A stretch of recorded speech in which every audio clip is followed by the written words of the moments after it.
Ok. Buenos días con todos. La puntualidad de los presentes creo que hay que destacar, ¿no? Este es un tema que ya saben que en Latinoamérica suele ser un poco raro empezar los eventos puntualmente.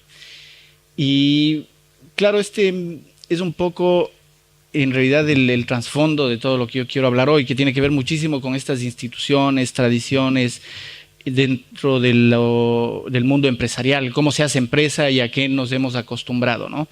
Mi nombre es Osvaldo Toscano, yo me dedico a la consultoría empresarial desde hace muchos años, por lo que les voy a contar varios temas que tienen que ver justamente con esta actividad, ¿no? He trabajado con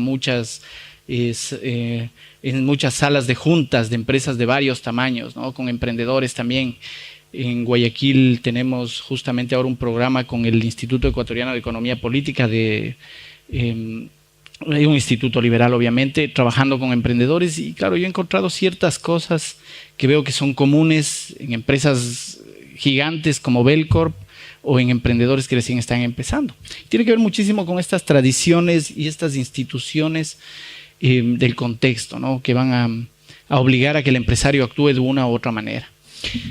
Esto lo digo sobre todo porque hay, bueno, no sé si acá en Argentina, pero en general hay en Latinoamérica una especie de fiebre por desarrollar la actividad emprendedora. Entonces los gobiernos ya saben que se abanderan de este tipo de cosas y han dicho, no, pues hay que desarrollar la actividad emprendedora, ¿no? Y han desarrollado programas de capacitación, actividades, han buscado formas de financiar microemprendimiento, etcétera, etcétera, etcétera. Finalmente, yo lo que quiero demostrar es que esas acciones son de cierta manera inútiles porque el emprendimiento no es un tema de buena voluntad, ¿no? No es nada más querer ser emprendedor o empujar a que la gente sea emprendedora. Tiene que ver más bien con el contexto, ¿no? Es decir, cambiar el contexto para que esta conducta natural del ser humano, que es el emprendimiento, despegue o aparezca. Entonces, por eso el título de mi presentación, que tiene que ver con la tradición mercantilista, porque en cierta forma este es el paradigma dominante y vamos a demostrar eso con utilizando un estudio que se hace que digamos es el más, en cierta forma, más objetivo que se puede conseguir hoy, que es el Doing Business del Banco Mundial, es decir, la facilidad para hacer negocios en los diferentes países. Entonces, para empezar, quiero yo ponerles algunas malas noticias, ¿no? Esta es la primera. Estos son datos no sé si ustedes conocerán Singular University, que es una universidad especializada en startups, es decir, en este tipo de emprendimientos de alto riesgo, que trabajan en alta incertidumbre y generalmente son emprendimientos tecnológicos. Entonces, lo primero que dice es que el 47% de los puestos de trabajo que tenemos hoy serán automatizados hasta el año 2034. Eso quiere decir que la mitad de las personas que estamos en este auditorio no vamos a tener trabajo ya en el 2034. Una computadora posiblemente esté haciendo el trabajo que nosotros hacemos hoy. El segundo dato, y también una mala noticia, es que el 40% de las empresas que están en el ranking Standard & Poor's no van a existir dentro de 10 años. Y el tercer dato, que este sí me preocupa realmente, es que los vehículos autónomos, es decir, que no requieren del ser humano para movilizarse, van a ser realidad dentro de 3 a 5 años. No es que no existan ya existen, ya están funcionando.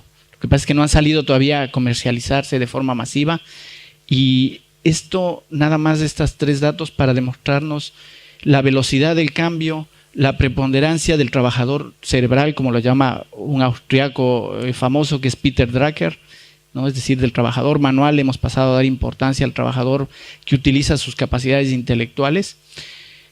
Y la pregunta es, bueno, ¿cómo nos adaptamos o cómo Latinoamérica está adaptándose a este contexto? Y yo creo que lo está haciendo bastante mal.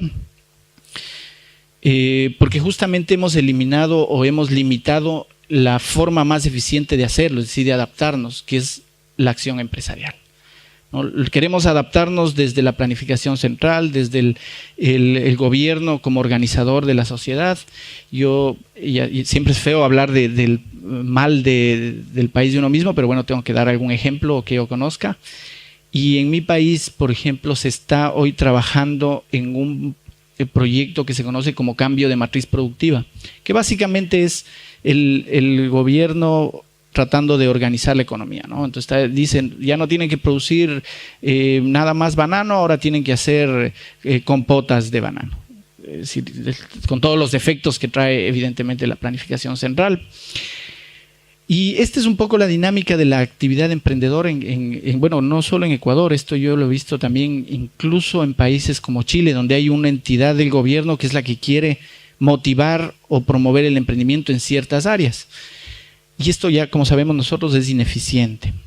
Entonces, como se ha eliminado esta posibilidad de acción empresarial, claro, el desperdicio de recursos es la secuencia lógica que viene, el no adaptarse a estos cambios mientras el mundo está girando hacia el trabajador cerebral. Nosotros seguimos enfocados en el trabajador manual y ya vamos a ver que incluso dentro de la empresa esa es la dinámica que sucede también. Yo les pongo esta fotografía, no sé, bueno, esto si estuviéramos personas más jóvenes aquí, posiblemente esta sería una imagen muy conocida, ¿no? Esta es una de las muestras de hacia dónde va el mundo del emprendimiento. Este dibujito que ustedes ven ahí es una aplicación, un juego que está ahí para iPhone, para Google, para Facebook, para varias plataformas, ¿no? Y que en el año 2012 facturó nada más que esa cantidad, 75.4 millones de euros, ¿no? Claro, entonces aquí es cuando uno empieza a preguntarse y dice, bueno, y entonces, ¿qué estamos haciendo mal? ¿Por qué esto no está funcionando? ¿Por qué, a pesar de que tenemos escuelas o universidades donde se enseña programación informática, no logramos generar este tipo de negocios? Porque claro, este negocio genera fuentes de empleo directo y fuentes de empleo indirecto. El negocio de este producto que ustedes ven ahí de la empresa que se llama Robio es vender la aplicación por un lado y por otro lado vende licencias del personaje este que está aquí. Y esto genera miles de fuentes de empleo y ingresos obviamente para muchas personas. Entonces, claro, esto tiene que ver con el contexto justamente. Yo saqué de este estudio Doing Business el ranking del país de origen de esta empresa, ¿no? Esta empresa Robio es una empresa finlandesa y como ustedes pueden ver ahí, está en el puesto número 9 entre los países que dan más facilidades para hacer negocios. Es decir, el contexto es más factible para que la gente pueda desarrollar sus capacidades y sus talentos individuales. La noción esta del contexto suele ser olvidada en muchos contextos, ¿no? Yo les comento que esto sucede dentro de la empresa, fuera de la empresa, en las universidades. Suele creerse que es un tema voluntarioso del individuo, pero claro, no nos hemos dado cuenta que es este contexto el que permite que existan empresas como esta que acabamos de ver. Porque, tal como plantean los austriacos, es justamente esta capacidad del ser humano, del uso de sus recursos, de sus capacidades evolucionadas, lo que permite que la creatividad se transforme en posterior innovación. Y entonces la pregunta es, ¿en qué contexto funciona mejor eso? Porque como ustedes ven aquí, estas variables que están colocadas aquí son algunas, claro, son muchas más obviamente, estoy poniendo una muestra nada más, es lo que conforma un modelo de negocio. Es decir, cuando yo voy a emprender, casi de forma automática se me vienen a la mente respuestas o estoy buscando respuestas a estas variables. Es decir, cómo genero valor, qué canales de distribución uso, quién es mi cliente, de dónde voy a obtener ingresos. Entonces todo este grupo de variables, claro, es el juego mental que hace el emprendedor para tratar de generar algo que valore a alguien más, es decir, algo valioso para un consumidor o para otro stakeholder, ¿no? Y es importantísimo tener en cuenta, justamente hablando de contexto, que el consumidor es uno de los stakeholders, ¿no? Pero claro, si yo dejo de atender, por ejemplo, a los accionistas, o dejo de atender a los empleados, o dejo de atender a mis proveedores, el modelo de negocio comienza a fallar, ¿no? Ya vamos a ver que esto es importante en el contexto mercantilista, porque suele olvidarse a los otros stakeholders para concentrarse en uno solo, que es el gobierno, ¿no? Entonces dejamos, hay un caso famoso en Ecuador de un retailer que digamos, hay dos grandes cadenas en Ecuador, ¿no? Es un oligopolio y la atención a uno de los stakeholders, que son los proveedores, es bastante mala, muy, muy mala. Y esto solo se puede sostener si es que estos dos grupos tienen el favor del gobierno, y eso es efectivamente lo que sucede. Porque si hubiera la posibilidad de que entren más competidores, este empresario tiene que adaptarse y empezar a atender mejor a estos otros stakeholders.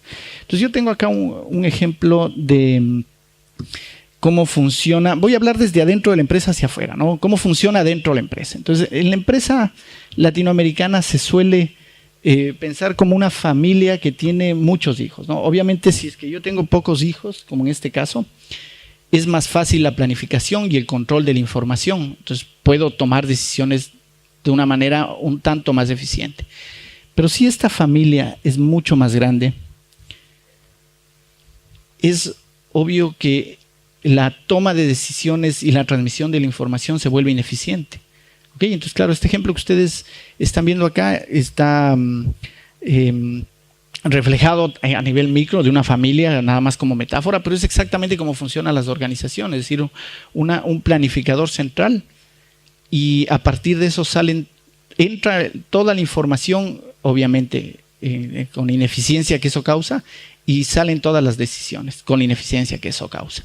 Esto es lo que está pasando dentro de la empresa, pero tiene que ver justamente también con el contexto en el que están actuando. Es decir, este estilo de liderazgo más directivo, más controlador, más centralizado, es un reflejo nada más del sistema más grande en el que está inmerso, que es este sistema mercantilista, ¿no? Acuérdense que estos son sistemas, lo que se conoce sistemas complejos, adaptativos, es decir, sistemas que tienen una complejidad. No hay una reacción causa-efecto directa que se pueda ver visible en el tiempo o incluso de forma lineal, y adaptativos porque se van adaptando al contexto, entonces transmiten y reciben información del sistema. Por lo tanto, el estilo de liderazgo que uno puede encontrar dentro de las empresas es el reflejo del estilo de liderazgo del contexto más grande en el que están inmersos, o sea, el sistema político.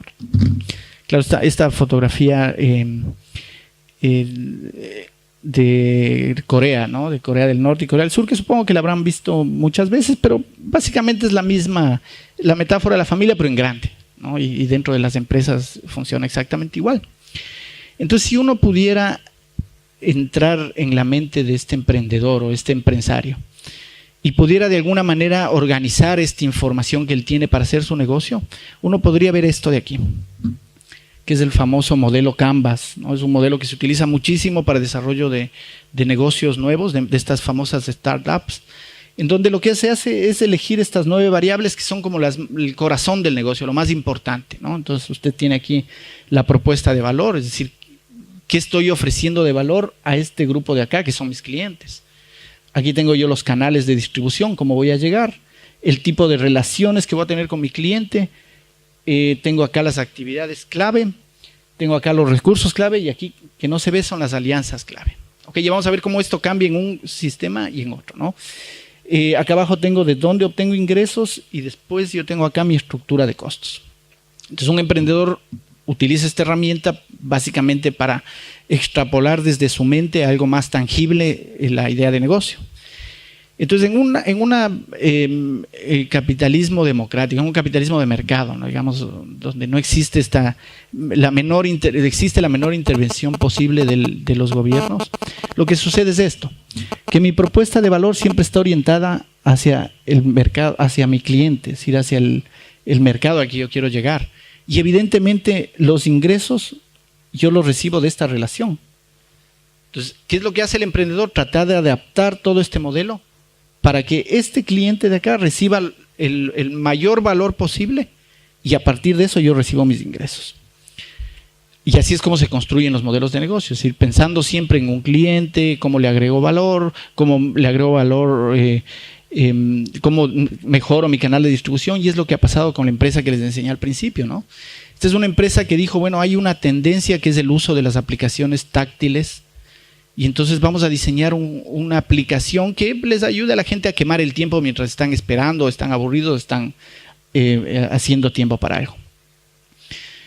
¿Qué es lo que hicieron? Claro, generaron valor para un público que eran los usuarios de estos teléfonos. Entonces se dieron cuenta que los usuarios estaban en todo el mundo. Por lo tanto, su canal de distribución tenía que ser un canal de distribución amplio.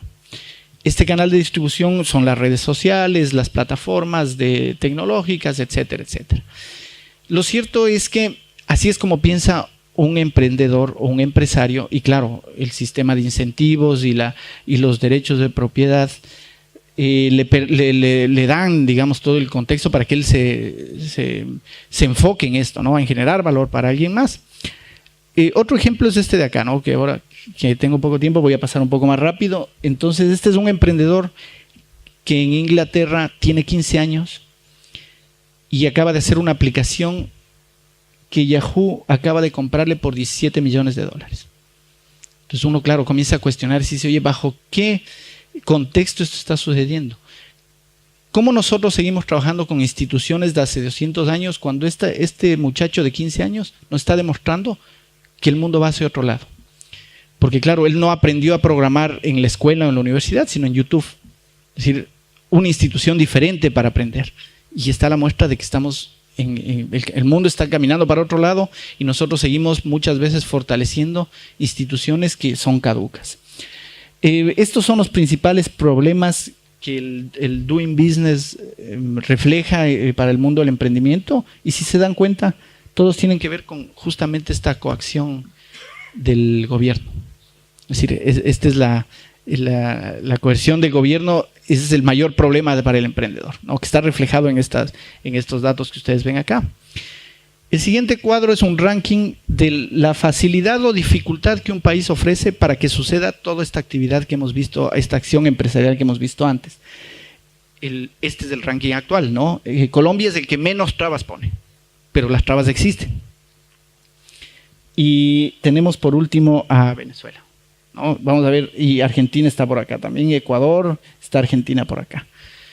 Ok, entonces es la muestra de que, claro, el paradigma dominante es el Estado o el gobierno mercantilista, la economía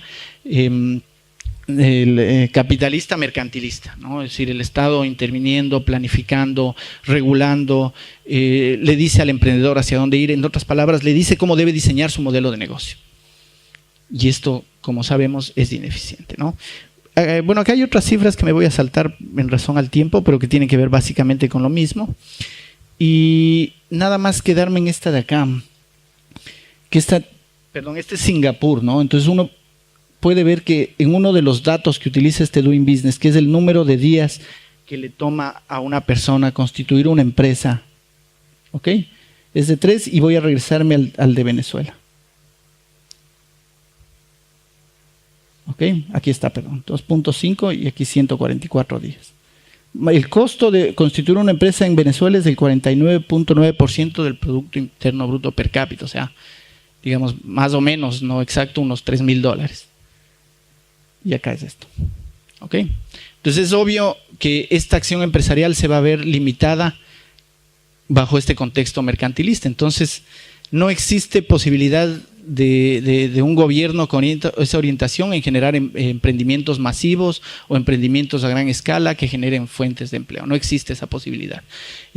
Hay que ser conscientes de esto. Estas son, digamos, formas de tener contenta a la sociedad en cierta forma, decirle, mira, si estamos haciendo algo por emprendimiento, pero no decirle la verdad. No sé si tengo tiempo. Un minuto, ok. Bueno, tengo un minuto. Nada más voy a enseñar ahora el modelo de negocio cuando el contexto es el contexto mercantil. ¿Okay? Este es el principal cliente que tiene. Entonces, la agregación de valores hacia él, ¿no? Yo tengo varios casos de mesas ejecutivas donde el diálogo tiene que ver con hacer lobby, tener departamento de relaciones públicas, invitar a la cena al político. Obviamente hay otras prácticas que no se hablan en esas sesiones, pero que evidentemente se realizan. Y los emprendedores también, los emprendedores pequeños hacen lo mismo, pero con funcionarios de menor rango. Entonces están trabajando por generar valor para el el que contrata, para el que toma la decisión en las licitaciones, y así es como se distorsiona la actividad empresarial. Bueno, la última tengo que enseñar, que esta es para mí la imagen, ¿no?, del paradigma predominante en Latinoamérica. Este es el paradigma predominante, sin duda. El cuadro que ustedes vieron antes, hace un rato estuvimos hablando con Mauricio sobre si Chile saldría de esto, y Chile está en cuarto lugar. Es decir, es el paradigma dominante, ¿no? Es la forma en que nosotros nos hemos acostumbrado a hacer empresas, y claro, esto no va a cambiar mientras el contexto no cambie. Y yo quiero enseñar una foto de un contexto diferente, sin que sea el ideal, pero un contexto diferente, que se van a dar cuenta que incluso dentro de la empresa ustedes encuentran esto, es decir, orden, control, todos ordenados en su escritorio, con cámaras de video, viendo a ver si está trabajando, horarios de entrada, de salida, y el futuro requiere de esto de acá. Estas son fotografías de Google, de las oficinas de Google, donde el contexto está adecuado justamente para usar estas capacidades evolucionadas, ¿no? Creatividad, trabajo intelectual. Y esta es un poco la conclusión, ¿no? Es decir, no existe posibilidad de generar emprendimientos masivos bajo ese contexto. Gracias. Muchas gracias, Osvaldo, muy amable.